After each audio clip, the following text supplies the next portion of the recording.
Hello and welcome to the board game. Welcome back to the board game basement with me, AZ Ghosty, and of course Ghosty's mate, who is Alice. And we're very excited to, well, not that you can tell, we're very excited to bring you Batman, the animated series Shadow of the Bat by IDW Games. I mean, what can I say? Any Batman game has me buzzing with excitement. I've decided to go with Harley Quinn because we're fluid here, so why not? Why not? Yeah, and there was no men's costume, so I had very little choice. But I'm feeling surprisingly comfortable in this, and it's the only way that I would want to play a Batman game that is deserving of dressing up for, and I can certainly say that this one absolutely is. Any of you Batty fans will know the animated series, probably one of the best animated series that, well, in my opinion, that's been out. Absolutely great, and I loved it, and I love re-watching it. And for them to bring out a game that was based on the animated series, it really tickled my pickle, and we know that pickle likes to get tickled, so Not for in a while.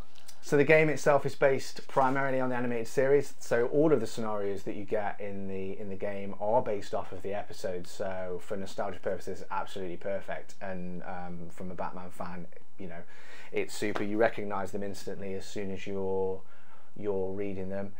The game itself is a tactical combat based team game, so primarily the game can be played as cooperative game against the game itself, or you can play with the person playing the villain. If you've got the expansions, if you back the Kickstarter, you have a million more options as well, where you can create your own scenarios where you can play all of the villains versus the goodies. Which is great, and it also comes with a mechanic as well for Clayface, where you can have a traitor mechanic, so someone you play against the game, but then it might turn, one of you might be Clayface, and then you become the villains as well, which I just think is outrageously good. It's a good idea, isn't it? Yeah, really, really good. So they've given you a whirlwind of options to get stuck in, and a mountain of stuff, which isn't always a good thing, because you know you can get swamped.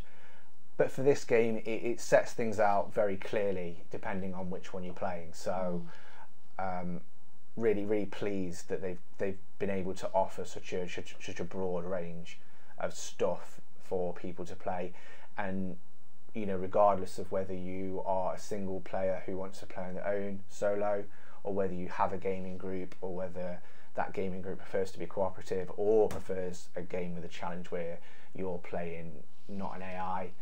This has all the options for you. It really does make it diverse across that board without losing any sort of oomph, depending on which one you're doing. So for me, we really enjoyed it. We primarily have been playing the co-op version of the game. Yeah, we did. Just because there's two of us, so restrictions and everything.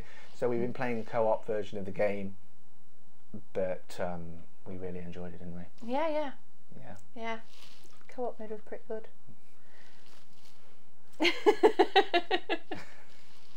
You get to pick from the 4 characters, don't you? Mm-hmm. Is it just these 4? I take it for the first bit. There weren't more. You can choose whoever you want. Yeah, okay. You can choose So whoever I you was want. that girl and Robin. Yeah. Who were you? I was Jim Gordon. That was it. And obviously Batman. And Batman, obviously. You had to give yourself Batman. Yeah. Sorry. You're Batman today, so that's fine. I'm Batgirl. Batgirl. But yeah, it was really good. And obviously you've got the option to have, if you've got a utility belt, you can have all those cards with utilities on it. Throwing blades, although I don't know whether I picked the best ones, to be honest. If I could go back and have a look at this, I might pick something different. Smoke Bomb was alright though. And then obviously you've got your character special card there, the wee bits on. But I like the dice thing, so it took me a little bit to get into, but as soon as you explained it, I think it was quite good. So you've got the 5 slots for the dice. Obviously they've got different things on them, but you roll them, don't you, at the beginning? Mm-hmm. So you roll them at the beginning, and then you put them, you know, where you want them. But you've got the 2 blank slots either side, because you've only got 3 dice, but you've got 5 slots, and you share that with the person that's next to you. So say on the far right, you know, I've got the movement one, so the person next to me will get the movement as well.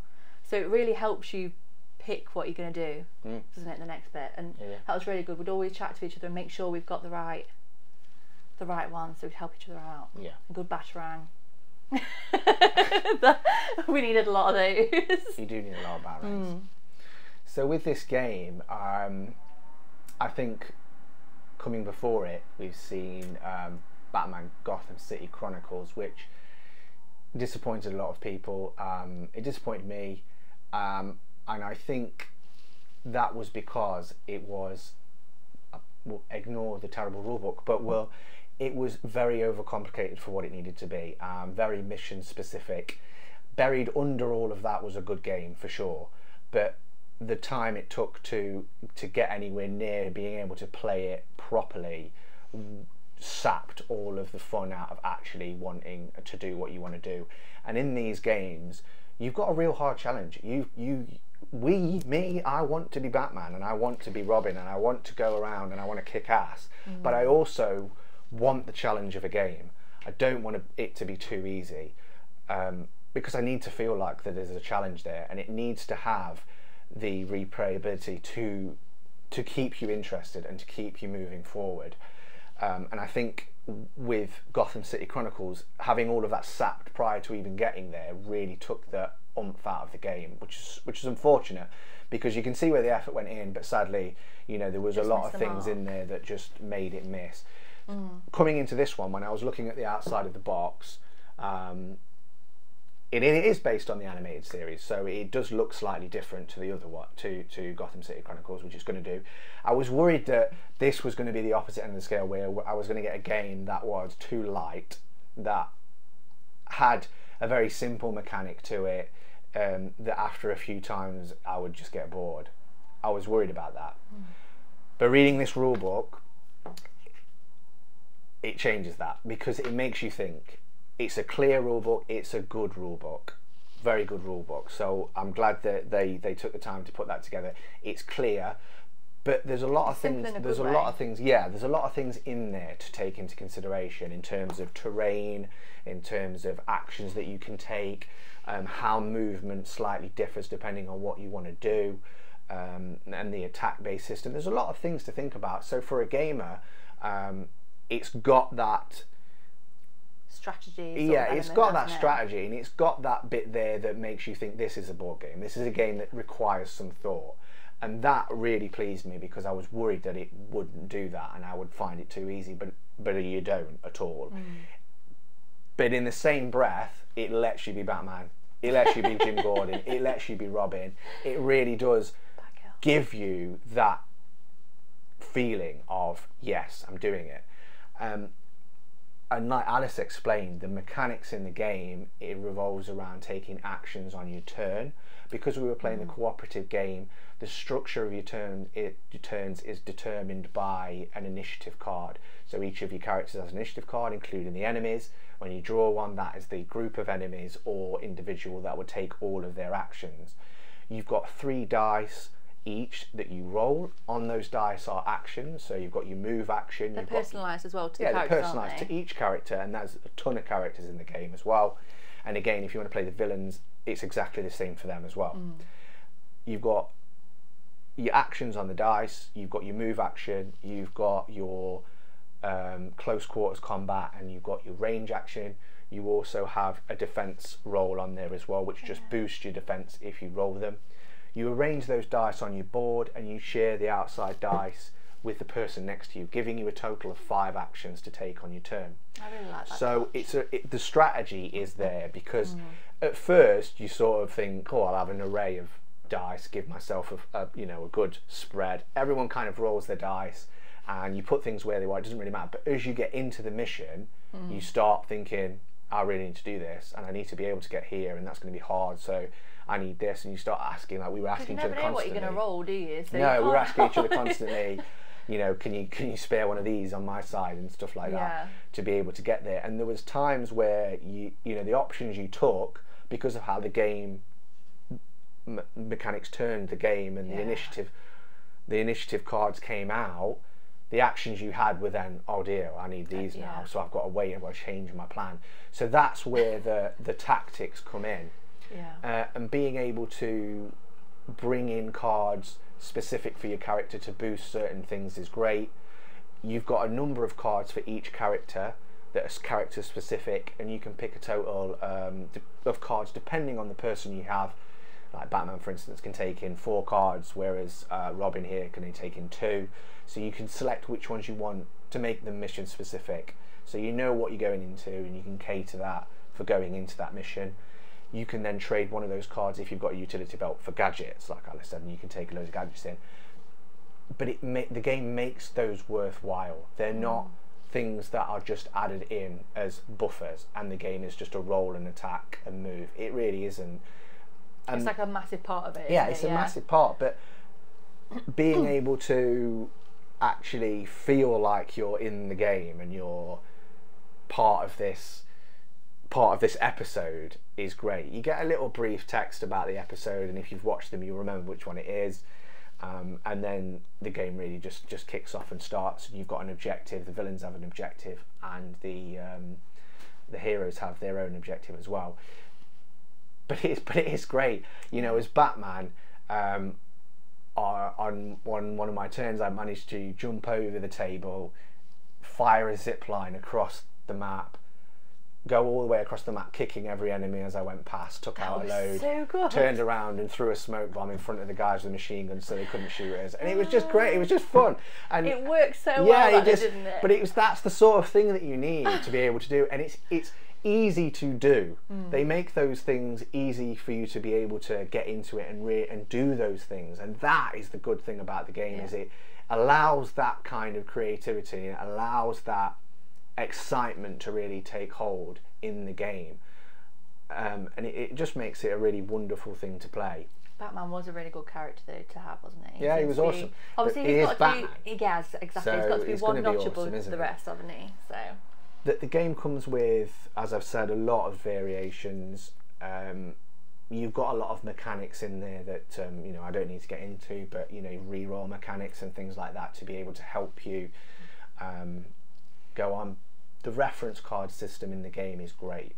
They've laid out some reference cards where you're not inundated with them. There's just 3, and one you change over depending if you're playing a co-op game or you're playing competitive. But the terrain is laid out for you, the actions that the AI will take are laid out for you, all the actions you can take are laid out for you and what they cost. Really, really nice and simple layout. And when you read the rule book, as I've mentioned, and you get that feeling that there's a lot in this, and you get that feeling of, am I going to be able to remember all of this? By going into the first scenario and doing the first few missions, you realise that the game preps you for the mission. So it says in this mission there's going to be slow terrain and there's going to be a bit of high ground. So it lets you know to read up on that sheet just before you start playing, and it's already in your head, and they're the only 2 bits that you'll need to know for this mission. So it breaks it down for you, even though there's a vast array of stuff in terms of terrain and things that affect movement and things that affect attacks. It will let you know what you need before you go into that, which is great, because then you're not looking back and forth about what you're doing. You can say, okay, I know that this table is going to slow me down if I'm on it. I know that this is ice, so I'm going to slip if I fall on it, you know, things like that, which I think is really good, because it takes that, you know, this is a complex game, but we're going to make it as easy and as fun for you as possible, and that's what it's about, isn't it? Well, I was really worried with rules. There's a running theme here throughout all the games. I get worried that it's going to be too much for me to take it. But it wasn't. Like, you were explaining it and I was like, right, okay. But as soon as you start playing it, it sort of fits together, doesn't it? You know what you need to do. Yeah. And yeah, it wasn't difficult at all in terms of remembering everything that you could do. It all worked. What did you think to the because this mechanic of sharing dice, we've played games where you roll dice for actions, but the one adding an element where you share your dice and having that discussion, do you think that helped in terms of making the game feel more cooperative, more? Oh, definitely. Is that something that only does in the cooperative mode as well, I take it? No. So if you play competitive, the other players who play the heroes or villains, depending on which way around you want to do it, they will do this exact same thing. Oh, okay, right. The only person that doesn't is if you are playing the villain. Yeah. And you've got the villain sheet. The villain uses cards to do actions. Okay. Not not dice. Not dice. I honestly really liked it, and it was really exciting because it was like the start of a round. Everyone, you know, what I say, everyone, our characters rolled the dice, and you know, we could sort of suss what we wanted and how we were going to play it. And I thought it was just. And did you think it was a quick process? Obviously, first few times when you're doing it, you're learning it, but after that, do you think it didn't take? No, I felt it didn't take long at all to get going, and it wasn't a drag part of.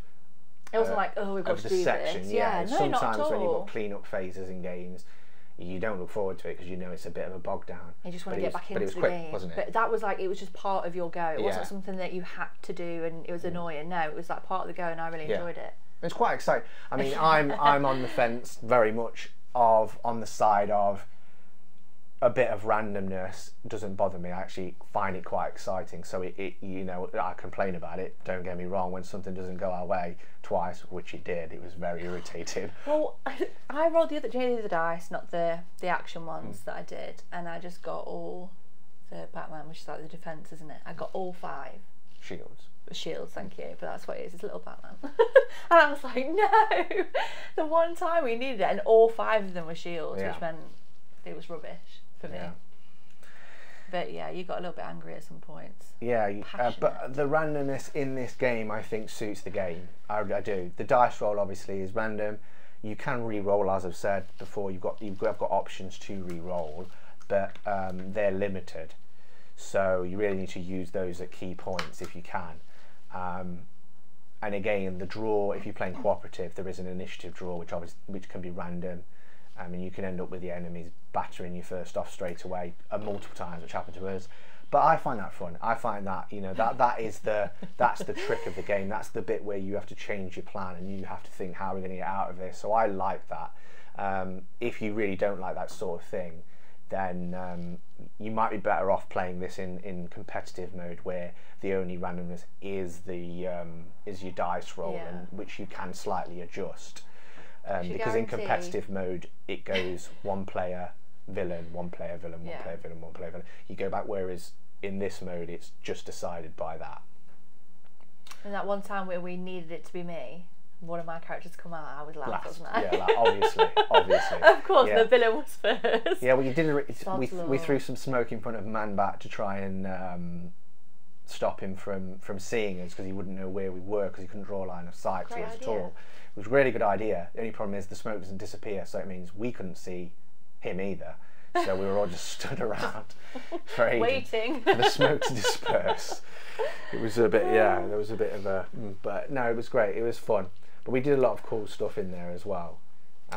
We did manage to do it in the end, didn't we? Yeah, it was close. I think we had 1 round left. Yeah, we had 1 round left. So there is a slight time element to the game. It gives you 8 rounds to complete your objective, which I think, going through the first few scenarios, that balance is good, because you're always ticking down to the last sort of 2 by the time you've done it, which I think is great. So they've thought about that distance and thought about the amount of enemies and how tough things might be, and it stops. I don't know why anyone would want to do it, but it would stop you from being really cautious and just chipping away at things really slowly, so that you could not avoid a lot. You've got to get in there. We you've went got to hell get it for done. Leather straight away, you've got to. didn't we? I mean, you've got to. You're Batman, aren't you? Well, you are Batman. Yeah. What do you think about the components of the game? I.e. Please don't say plastic again. Captain Planet here. I actually wasn't going to bring up the plastic. I actually think these would be amazing to paint. Yeah. Even though they are plastic. I don't think you can make them out. Yeah, they don't make them out of stone anymore. I think the detail is good. I mean, they're not overly detailed, but they aren't, because they're comic book characters, aren't exactly. they? So do you know what I mean? Like, they are. Yeah. But they're good. They're right amount, basically. Yeah, but they're good. I think they look good. I think they look really good if you painted them as well. You could get some cool looking ones there. I like having your life on this. I know we've had this in games before. This was a little bit wobbly, wasn't it, this one? But as in, I just think it's a lot easier. I would prefer to have something like this to track your health than these. Yeah. Anything to make my life easier. But no, I really enjoyed it. I thought everything was really good. The artwork is great. Yeah. Everything's really good quality. It's just, Yeah, I think it all works really well. What did you think to them? Yeah, no, I think it's. I mean, they had easy access in terms of the theme and keeping with that, because they just used the straight artwork from the animated series, so that was easy for them. The hard part would be transferring that into models and making sure that they were sufficient enough, which they are. Like, as Alice said, the models are solid plastic. They don't feel hollow. No. They are cartoony based, but you could paint these up that way and they would look really good. Yeah. So no qualms there. When Alice mentioned the dials, these came in the Kickstarter exclusive box, so if you just get the base game, you won't get these. You'll get just the health things to put on your character. I do agree with Alice. I think these are a lot better to change your dial rather than, because these come in 3s and 1s, and when you've got a lot of them stacked up on you over your character, they can get everywhere and cover stuff. But they're fine for what they need to be. Yeah. But these are a lot better. I'd like to see these in the normal game, really. We've done this with other games before, where we've actually bought a couple of these randomly, haven't we? Just because we find it easier. And I just think, say you're trying to tally up your health, so you know where you are as well. Because if you are getting battered, you know how close of a call it is. The enemy AI system uses a targeting system. So each villain, whether it be a minion villain or whether it be an actual villain, will have a targeting priority, and normally that is person with the lowest health, person with the highest health, person with the least focus, things like that. Very, very sort of basic, but they always change their target. They always stick to that targeting priority as long as they can achieve it, and because the maps aren't overly large, 90% of the time they can always achieve it. So for instance, Man-Bat would target the person with the highest health. Well, once Man-Bat's kicked that person in a bit, that person is no longer the person with the highest health and moves on to the next one. So you need to know where everyone is on, because we were saying it quite a lot, weren't we? Who's got the highest health now? And it's just quick just to look, isn't it? Yeah. And then they change their target and attack somebody else, which is really good, because, you know, again, thematically, you wouldn't expect one enemy just to be on somebody all the time and then go on to the next, because the rest of them would be trying to attack it. So going around and attacking everybody is a lot better. And it makes you feel like you're less getting beaten, but everybody is getting beaten up at the same time. So not one person's getting everyone's going down and down and down. And like Alice was saying, when it comes to the crunch in the last few rounds, you really are digging deep and thinking, we need to get some good rolls in here to take him out. I think that for me made me really assess my tactics, because I'm not as much of a tactical person as you, am I? I think that's safe to say. You do guide me. I'm sat there and I'm thinking, right, I think I want to do this, this and this, and I talk through it with you, which I think helps me when I'm playing the game. Because if not, I can sometimes get a little bit too excited and just be like, oh, I'm just going to do this, and then I could have done something better. But yeah. I don't quarterback, by the way. That's not what she's trying to say. Quarterback, what, as in like spoon feed me? No, that's quarterbacking is where you're telling other people what to do. Oh no, you don't. No, we don't quarterback. But I like to make sure she's thought about what she wants to do. Sometimes I need that reminder, don't I? Like, have you actually thought about this? Because sometimes I've just got something really cool and I think, oh yeah, I'll do that. Well, actually, if I thought about it properly, I could probably save it and do it a lot of a smarter way. Yeah. But cards, everything in the game, really nice cards, thick cards, don't bend. The character sheet's nice and big, you can see all the detail that you need to see, everything's really clear, you're never searching for anything. The only thing I would change are these. These are the only. Didn't like those. No, straight away. These are the only thing that I didn't like in this game, as in for so that. These are filling the gaps for the. You know how we said we're sharing the dice. That is what you put there. So instead of having 5 dice, you've got your 3 dice that have got yours on, and 2 at the end that you share are these little tokens. Yeah. Straight away you were like, oh, that's bugging me. And I was like, is it? I just think that, I mean, I understand why they've used these, you know, they're nice and simple, they stick out in terms of they're different from the dice, so you don't get them confused, but I would have liked to have seen a generic set of dice that were just coloured, you know, whatever colour you want, black, grey, anything, and there was a lot more of those that you could spread out between everybody, and everybody used those, and then you knew that those grey dice, for instance, were the outside slot dice. Because it just matches. It matches that array, and these bright neon ones just don't match. They don't really fit in with it, and that's why it bugged me, because I can see why they're simple. They they do what they need to do, but aesthetically, it just grated on me. You'd rather it be a little bit more symmetrical. symmetrical. Yeah, exactly. Yeah, I'd rather it be symmetrical, or even dark. I don't know. They don't fit with the board. They seem odd on that board, don't they? They stick out as odd. But that is a very small complaint. That is me being nitpicky, because it doesn't affect anything to do with the game. That is just, like I said, an aesthetics choice. I do like the way you slide them up there, so you know that you've used them. You can't. I like that. Again, it's a little small thing. But... those come with the Kickstarter exclusive stuff. The actual board does. So you don't get the board if you just buy the base game. The boards to keep everything on were part of that. And again, I would have liked to have seen them in the normal game because they're very useful. I think Keeps it it's together, really handy. Stops things from sliding around. You've got a slot either side for gadgets and your hero cards or villain cards. It's easy. So I would have liked to have seen again these in the normal game and those in the normal game. So if you don't have this in the normal game, you've got to remember what you've used. Well, yeah, you can just push it up though, can't you? If you've got a row above your character card, you could just do that without that being there. Okay.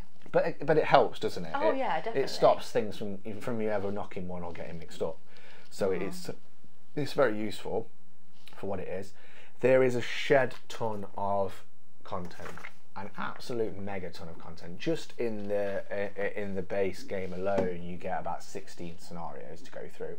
And the game encourages you to make your own as well. You know, you're not limited by anything. You can create your own scenarios. You can mix up the scenarios that they've got, change the villains, change the heroes that they recommend. Because we didn't use the heroes that they recommended or the stuff. We just thought we'll just do what we want, and it worked, which is great. And it says that you can do that. So and it encourages that. If you have any of the other expansions or the Kickstarter exclusive stuff, again, you get a megaton of scenarios. You get, like I said, different modes of play.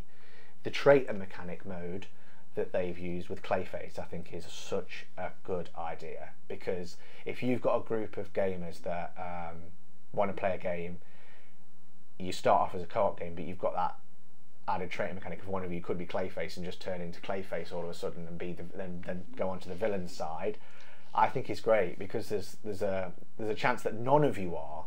But you can all, it's got a bit of an accusation system where you can try and accuse someone of being Clayface. Everyone's gonna be on guard, so yeah, it adds that extra element. And if you're used to playing the game and you want that next step up, I think that's absolutely wonderful that they've added that in, because it's good. I like playing that sort of stuff. And if you've got a funny group of people that want to do that, it'd be such a good laugh to have a go. Good games like that would be, wouldn't it? Yeah, it'd be so good. And you find with that sort of stuff, I'd say 100% give it a go. The only things I'd like to see are just more things that I would add into it to make this better. What I would want is a story mode that followed on. So your actions from Act 1 affected further actions later on, whether you lose the scenario, whether you win the scenario. So whether you win or lose, you move on to the next one, but certain things might happen. Certain people might turn up. If they're not killed, they might turn up again, and things like that. If that was added in, it would be brilliant, because you'd want to carry on, you'd want to keep going, and you'd want to find out what happens next. There's a chap on BGG that sort of tried to do that idea, and he's put like a basic kind of first few episodes of that style of mechanic where things affect the next one, which I think is brilliant, and I've mentioned that to him. So if you do go on the BGG to search this game, definitely look up that file and have a good look at that, because that's something that I'd be interested in seeing further progression and seeing where that goes. Because for me, it would add that. It's more interactive that way, isn't it? It's actually like a story. And if you're playing as a co-op game, that group would want to keep going, and that's what it's about, isn't it? Keeping going. A weekly game night is doing that. Yeah, exactly. You could keep the Batman going, which I'm all for, aren't you, darling? I'm all for, definitely. I know that these guys have released games before, Teenage Mutant Ninja Turtles, with a similar base. Yeah, with a similar base system, and they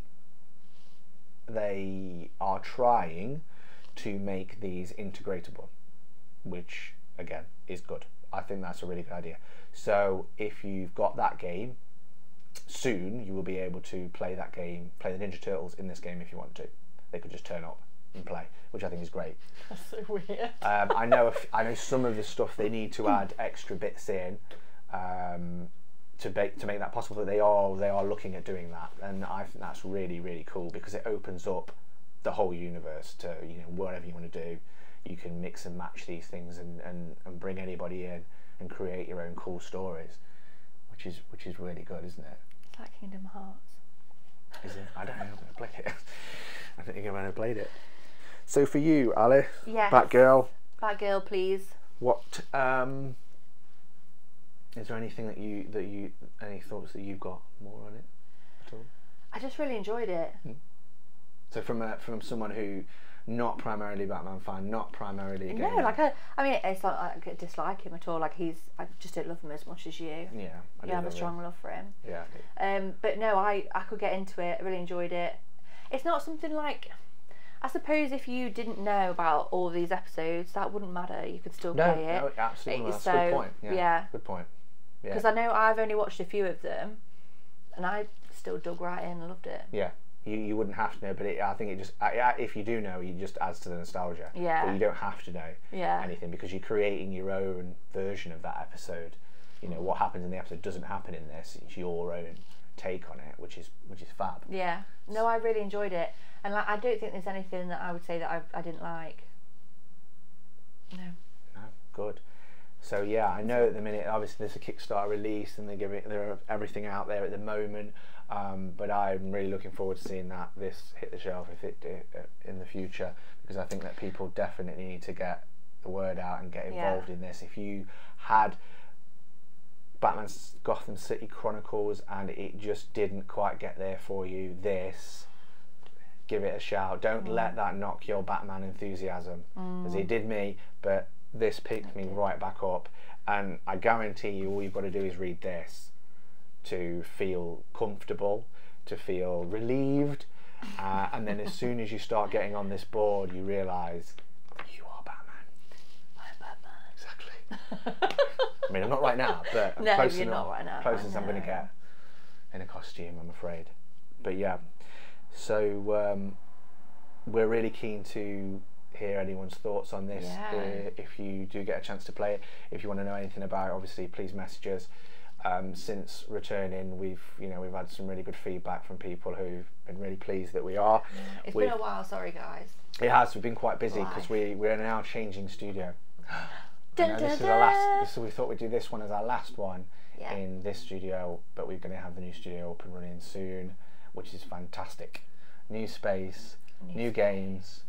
Yep. Not new us, but same old people. Maybe. What do you mean? Am I get swapping my hair you? done. What did you say? I said, am I swapping You're you? swapping me. So, am I? You said maybe. Maybe I'll be the presenter from now on, and I'll do all the talking. You are a presenter. You sat there. Can't get the staff. So from us here at the basement, please keep the messages coming to us. Share the love. We'll be putting this on Instagram and on our YouTube page again for anyone to see. We'll also be uploading this to BGG, which we love. So keep locked and loaded, and we shall see you again soon, near Christmas and the New Year. Oh my goodness, yes. See, I thought our video would be Christmas themed. No. And I could put my Jingle Bell slippers on. This is Batman. Batman theme. Merry Christmas, everyone. But Merry Christmas for everyone and Happy New Year. If we don't see you guys before then, definitely give Batman animated series a shout and a chance if you do get to. I would highly recommend it. So from me and Ghosty, it's 2 thumbs up. 2 thumbs up. It's full house. That's what we like to see. So take care of yourselves, stay safe, have a good Christmas and New Year, and we'll see you then. Make good choices.